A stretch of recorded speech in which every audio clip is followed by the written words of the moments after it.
Hey everybody, Joe Joseph here for thedailysheeple.com, and my very special guest tonight is my good friend Anthony Patch. His website, anthonypatch.com. Go check it out. Routinely on Truth Frequency Radio, he's got his own radio broadcast, a member of the Woo Crew for Freaky Friday. So without further ado, Anthony, welcome to the Sheeple. And I hope that today we can give people kind of raise their awareness on what's going on at CERN, because there's so much going on at CERN that people really don't understand. And who better to explain it than you? Well, thank you very much. We've always had a lot of fun talking together on Truth Frequency. And I would like to invite you onto my show for 2 hours or an hour if you like. I do a show every Friday. Mm-hmm. Central Time is 4 to 6 p.m., 2 hours. I don't generally have guests. Now, I had L.A. Marzulli on as my very first guest last Friday. Fabulous. And, yeah, we talked all things UFOs. He's also well known for Nephilim, and he's on his way to Peru, in fact, to do some more research on the Nephilim. But with that said, I also do a show once a week with Kev Baker on the Kev Baker Show. Yep. That will be tomorrow. So I was on with Phoenix Rising last night. So you guys at TFR have had me for 4 days by the end of this week. Oh, boy, you got to be tired, man. No, it's a lot of fun. You guys are great. I love it. It's a great family. Yeah, no, we really do. We have a special chemistry over there. There's no doubt. So for everybody watching, can you give people a brief overview of what you found at CERN and what it's all about? And then we can get into what they're doing now and what you think's going to happen in the future. Well, in a nutshell, what's going on right now is that they've started up a run 2 and they're colliding particles together. And that's what it is.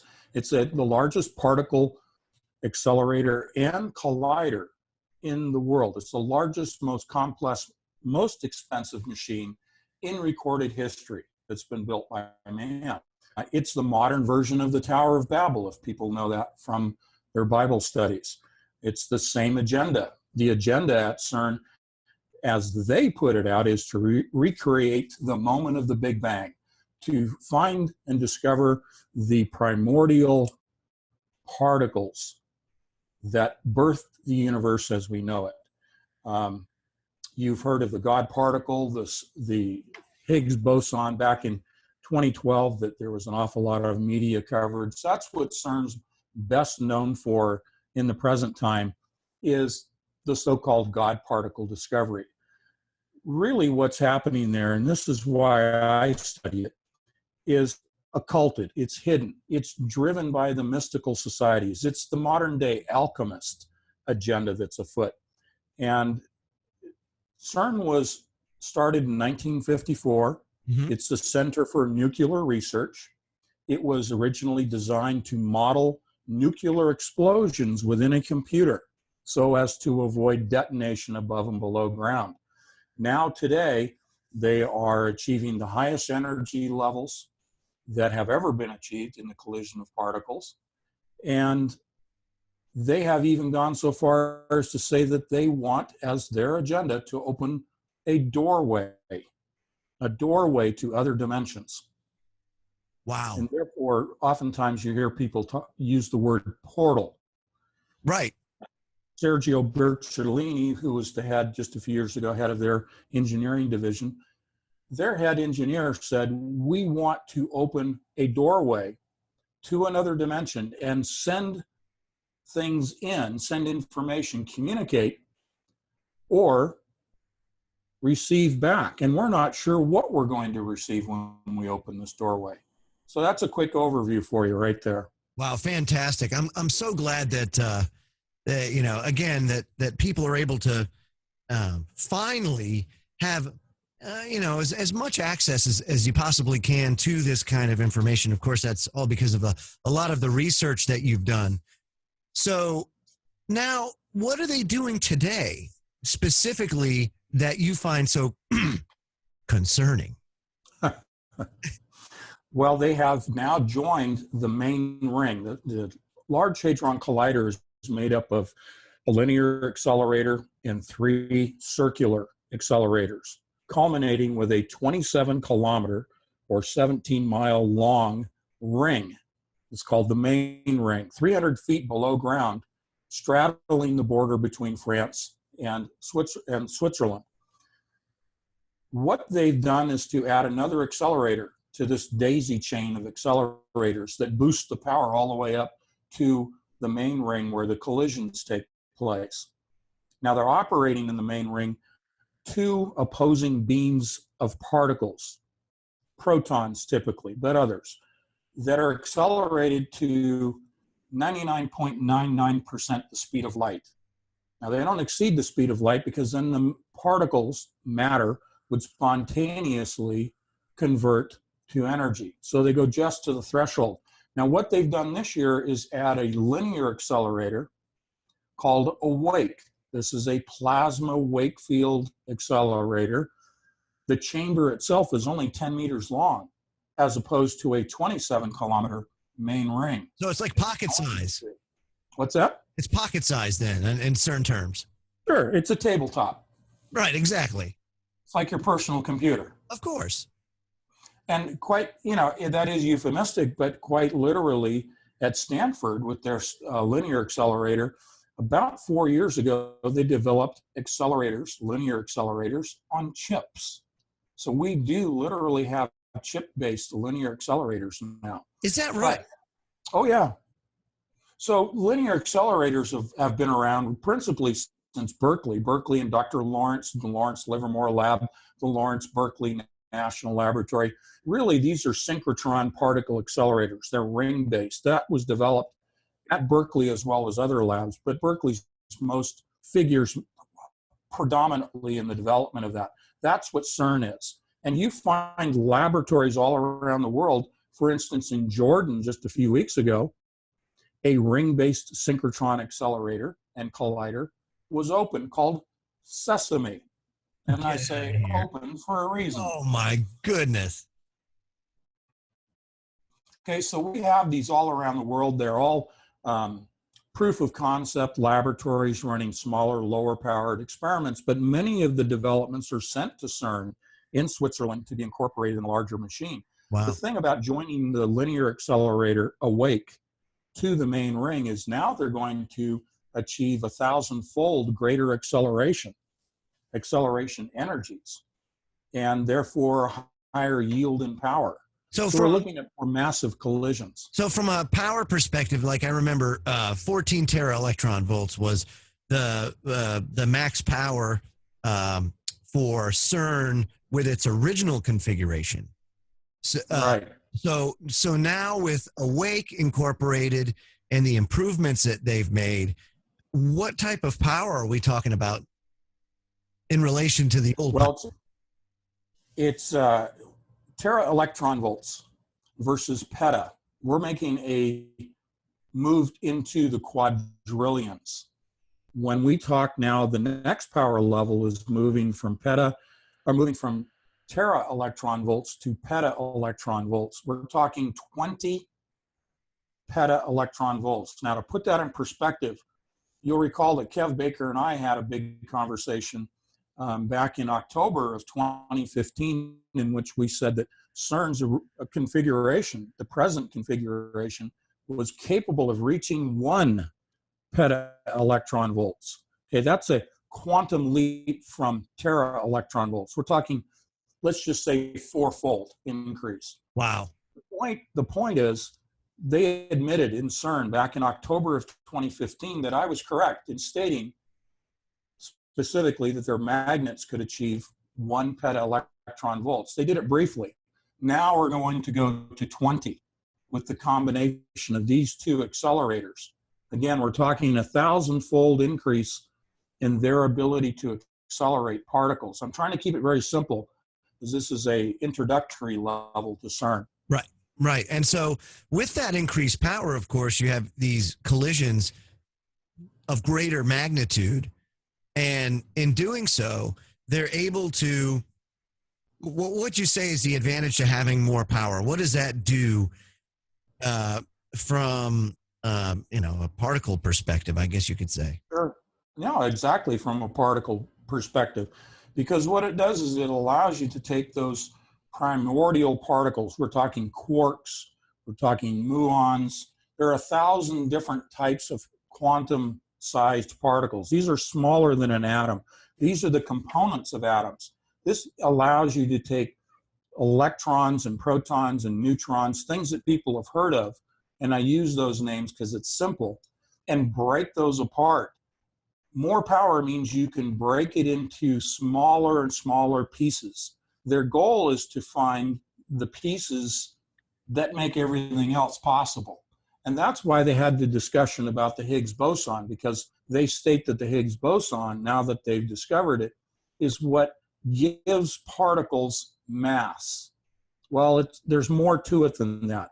And there are many scientists who would also say there's more to it than just the Higgs boson. The more power, the smaller the particles that can be derived from collisions. The other point in the application that is occulted, that is not shared with the public, is that the 20 peta electron volts, we're into the quadrillions now, is what is necessary to break what is known as the nuclear force, the nuclear bond that holds quantum particles together. Let me give you an example. You've heard me talk about quarks. Of course. Many times. Binding quarks together is the strongest of the forces, and there are 4 principal forces, but the most powerful force is the nuclear force. We're not talking about splitting atoms and causing a nuclear explosion through fission, F-I-S-S-I-O-N. We're talking about breaking apart particles so that you can now realize a doorway into another dimension. Wow. Yeah, that's now see, this is where I like it, because now we're talking about pulling, what was it, with D-Wave, they're basically using the resources of another dimension to increase their computing power. Right. Yeah. I mean, that's unbelievable. A lot of people don't perceive anything past what we can see here, and experience.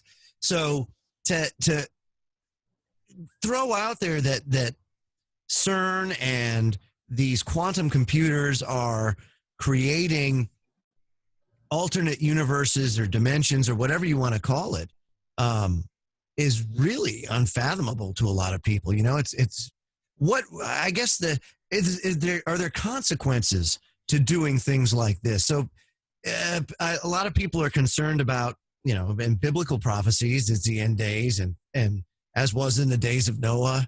So this kind of experimentation has a lot of people concerned. But what are the risks of doing this kind of stuff, I guess you can say? Sure. The question often arises in these discussions, will CERN be successful in their stated goal of opening doorways to other dimensions? Yeah. Something that they don't really talk about a lot. They talk about their particle discoveries and their experiments and their theories, but they don't really get involved in talking about their own stated goal of opening doorways. Now, the question arises, will they be successful in doing that? And you and I, of course, being Christians, we look at the Bible, and I refer people to Revelation 9, the opening of the abyss. The Right. angel is cast from heaven. He's given the key to the bottomless pit, and they open the bottomless pit. They open the abyss. Well, CERN is located at the doorway to the abyss. According to Greek and Roman beliefs, in fact, there is a Roman temple site to Apollo that is positioned over the abyss. Apollo, the Abaddon, the destroyer.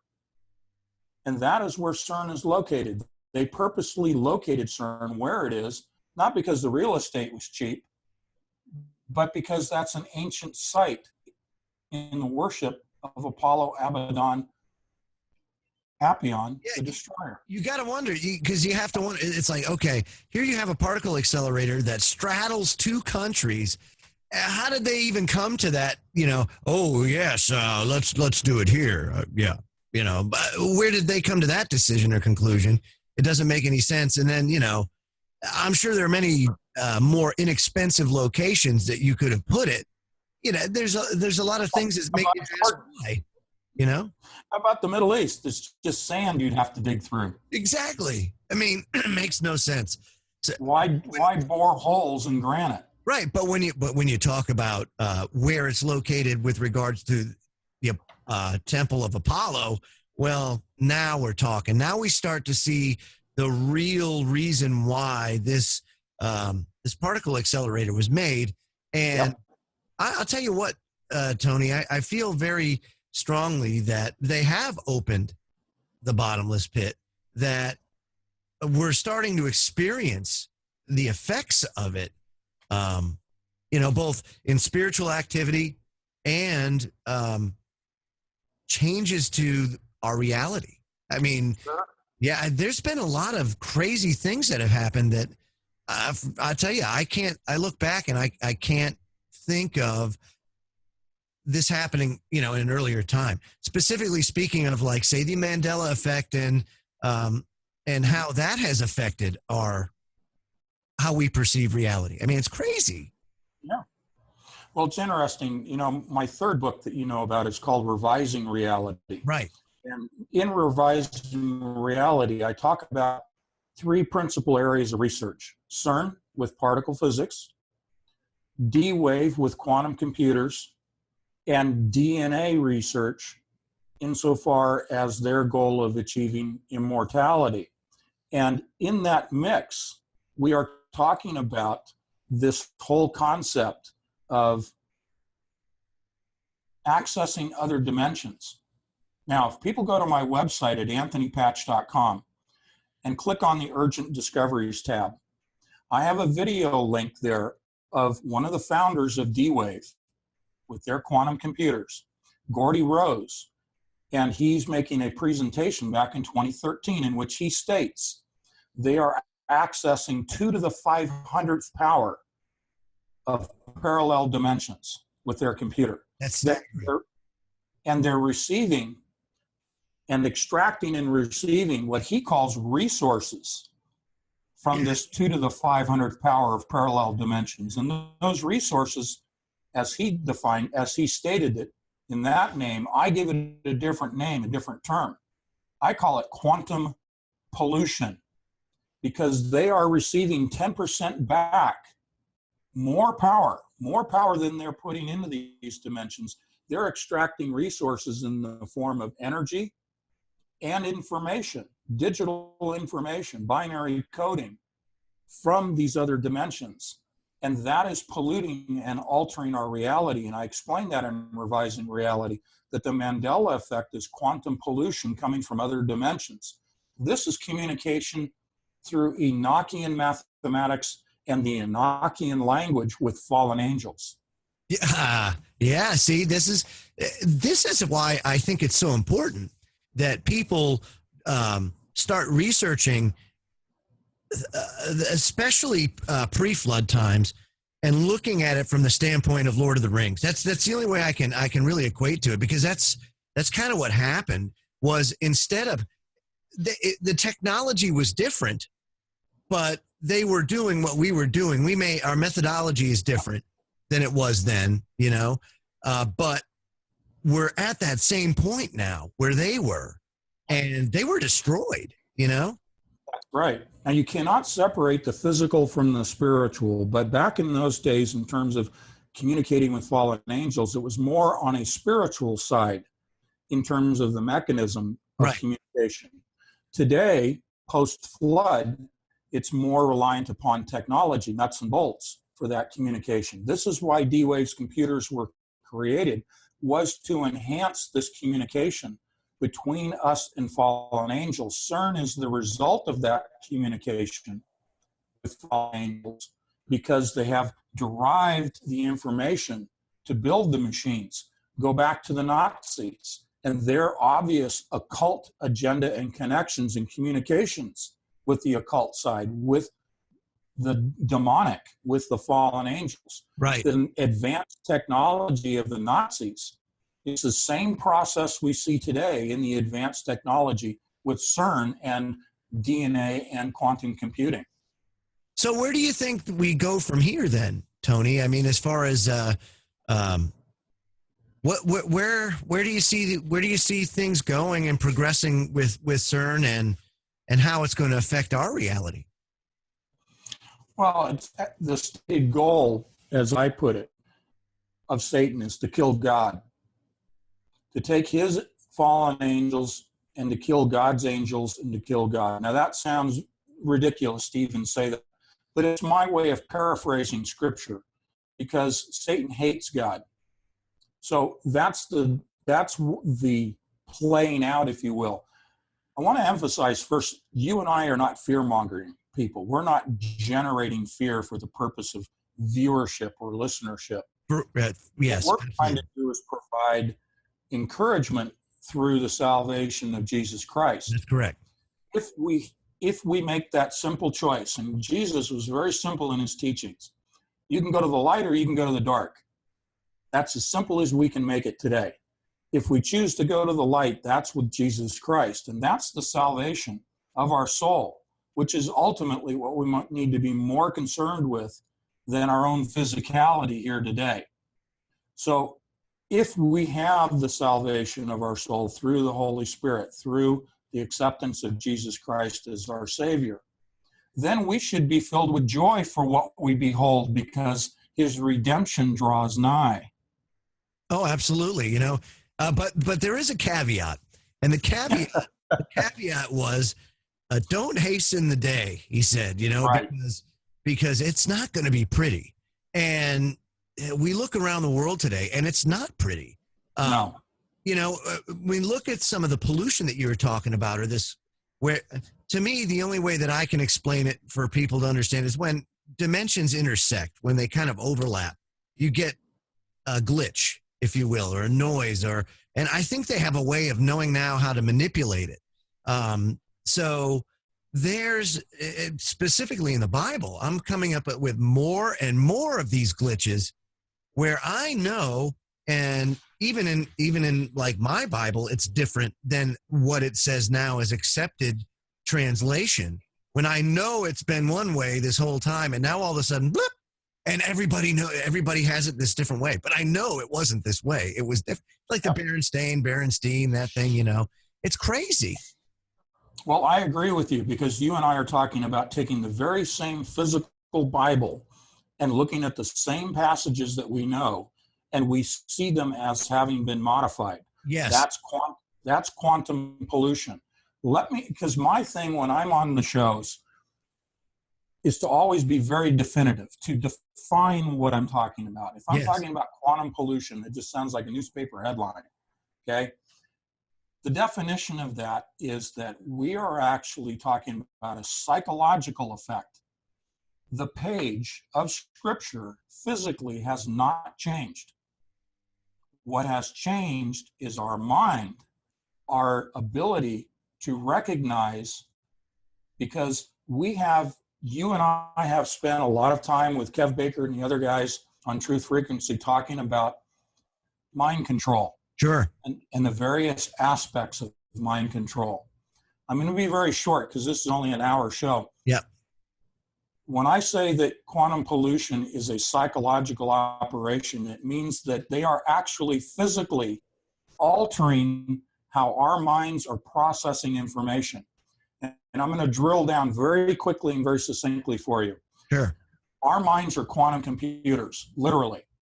I say that because at the finest point, the smallest scale in our physical brains, we have what are known as tubulin dimers. Tubulin dimers are binary pairs, and they are 0 and 1, exactly as a quantum computer or a standard transistor-based computer. We are talking about a computer that operates with zeros and ones in a binary fashion. Now, the tubulin dimers as pairs, those are actually made up of quantum particles. We're drilling down. Those quantum particles spin. They spin up, they spin down, they spin horizontally.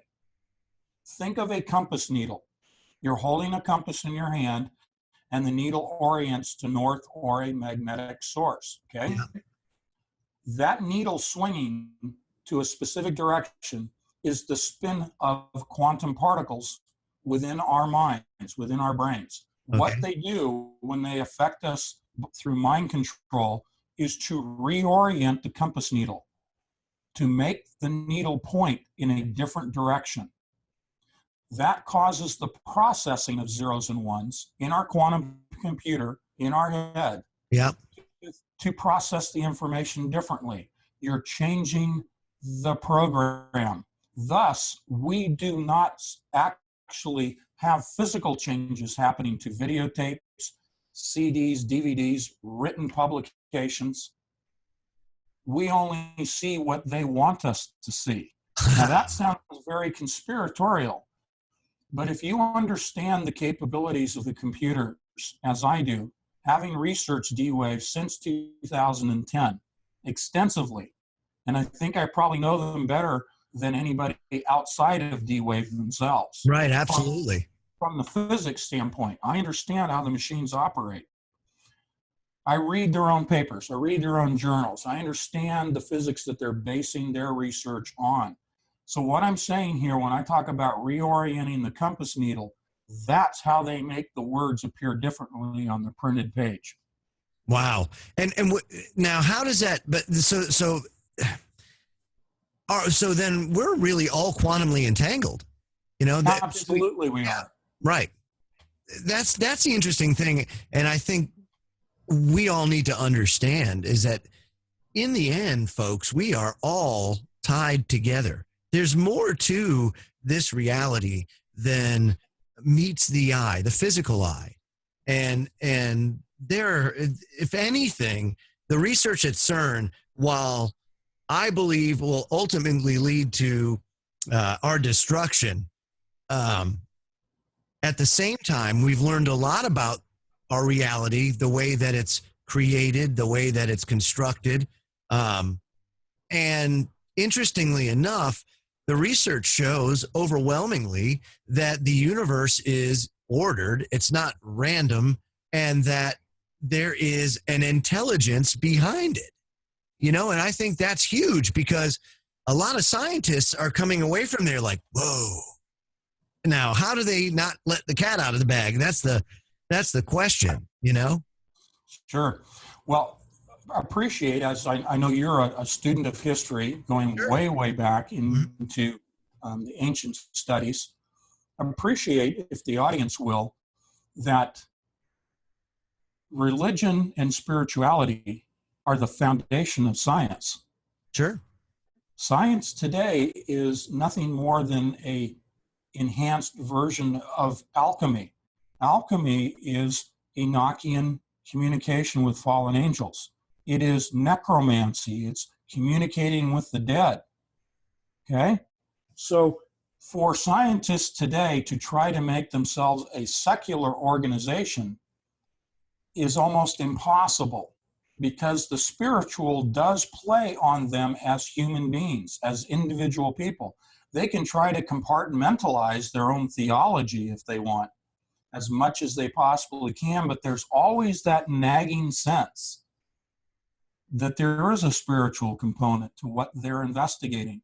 And in fact, when we get into the discussions of artificial intelligence and defining consciousness and sentient awareness, right, we begin to delve into the philosophical discussions as to consciousness and spirituality. Oh, absolutely. And the whole AI thing, that's another, you know, that's a whole other ball of wax here that we're dealing with is, you know, I think we're a lot farther along there, you know, and of course we've got the sentient world simulation. They really, if you think about the fact that they can manipulate reality as we perceive it, and couple that with artificial intelligence and the fact they can simulate all this stuff before they do it and know, you know, where everybody or how people will behave or how people will react. They know ahead of time. So it makes you wonder just how much free will we actually have and how much control we actually have over a lot of stuff. You know, it just baffles the mind. Well, again, going back to the tubulin dimers and orienting the compass needle, how do we orient the compass needle? It's through electromagnetic energy. It's through the transmission of 5G Wi-Fi signals. Yeah. 5G now envelops the entire planet. 5G is everywhere. This is the mechanism that orients the needle. I always try to be very specific because I'm supposed to be the science guy, not Bill Nye. Right. Okay? Yeah, exactly. No. Bad. Forget about Bill Nye. The idea here is that they use electromagnetic signals like a magnet. It's all part of the same thing. Magnetism, electromagnetic transmission of Wi-Fi signals. It is all magnetically and electrically oriented. And that's what changes the orientation of the needle within our minds. When people say, well, how can a quantum computer cause pollution in our environment at the quantum scale to change our senses, to change our sensory perception of our reality? Because I don't see our reality as a virtual reality like putting on the goggles. So how can my reality, I'm being rhetorical here, how can my reality be different? Well, it is because it's how your senses operate. Your quantum computer electromagnetically is being influenced because understand this, our minds are two things. Number one, they're chemically based. These are chemical computers. Number two, they operate on electricity, as does everything in the universe. Right. When you electromagnetically modify how the chemical reactions take place in our brain, you can cause people to think as you would like them to think.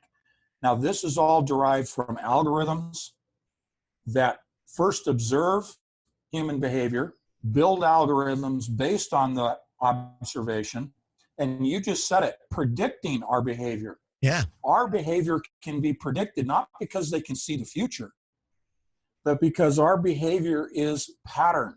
It's based upon algorithms. And the more sophisticated your algorithms, the better you can, one, observe people, number two, control people, and number three, predict how they will behave. It's all psychology. This is why I'm telling you, I think I know there's been many people before us. Heck, there may be people after us. I don't know, but I always feel like the end is nigh. You know what I mean? And it's not a matter of being a fear monger. It's just, man, we're messing with stuff that we really just shouldn't be messing with, And to me, you get into the whole discussion of DNA. I mean, we have so many rabbit holes that we could share with the audience. We could spend an entire day, you and me, talking, because I know you have the background in this. Yeah. We could for an entire day for the audience on this. Absolutely. But what I think I'm going to do is I'll just have you back and we'll go and maybe dive into another topic, down the road. But, I want to wrap it up. Thanks, Tony, first of all, for doing this with me this evening and sharing this information with everybody here that supports Sheeple. Give a little background on the radio broadcast, what time you do it again, and your website, and anything else you want to plug. And, of course, you got your new magazine out, right? Yep. So, talk about that, and then we'll wrap it up. Well, I have time if you want to talk a little longer. Oh, okay. No, that's great. Yeah, I don't want to keep you, man. You know how it is. No, it's your show. You tell me. Another 30 minutes, or do you want to wrap it up? Let's wrap it up, and then we'll have you back. That'll be better. So, all right. Yeah. So, give a little background on on the show and any endeavors you've got going on the magazine for sure. Because well, I know that you are an excellent writer. Yes. So I'm putting you on the spot. And I've already invited you. Yeah. I want you to be one of our contributing writers. I will. Of course I will. That much. Okay. You got me there. Thank you. Kev Baker also writes for it. Chris from End Times Matrix News. Lynn Oz from her huge YouTube channel. Yeah. And I have a couple of other great friends. The point is, there's a lot of variety. It's not just science. It's not just Christianity. It's a very multimedia online e-magazine. It's called Entangled. You go to anthonypatch.com. It's on the front page. There's a sample of the first article that I produced in there. I produce a number of articles for each episode, for each issue. It is published the first of each month. You can buy one issue for a month, or you can buy an entire year subscription for $24.99. The other endeavor, of course, is my 2-hour show every week on Truth Frequency Radio from 4 to 6 Central Time.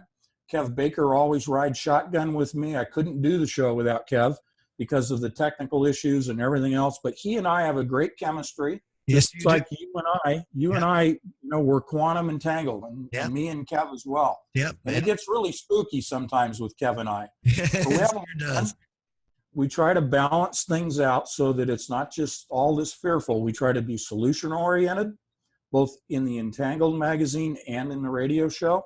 We try to have fun with it to balance it out. I'll be on with Kev tomorrow, Thursday, on his show at 5 o'clock Central Time for an hour. So I'm on Truth Frequency all the time with a lot of people, and it's a great place for people to get a variety of information they'll never hear anywhere else. I don't care if they go to YouTube land. Right. They're not going to hear the information that we put out on TFR. Yeah, no doubt, no doubt. And a great lineup to boot. Well, thank you, Tony, for hanging out with me today. And we'll do this again real soon so we can get people more acclimated to the fact that reality isn't what you thought it was. Thank you, my friend. Hey, God bless. Thank you, everybody, for supporting thedailysheeple.com. Feel free to comment below. And again, visit the website, dailysheeple.com. Have a great day, everybody.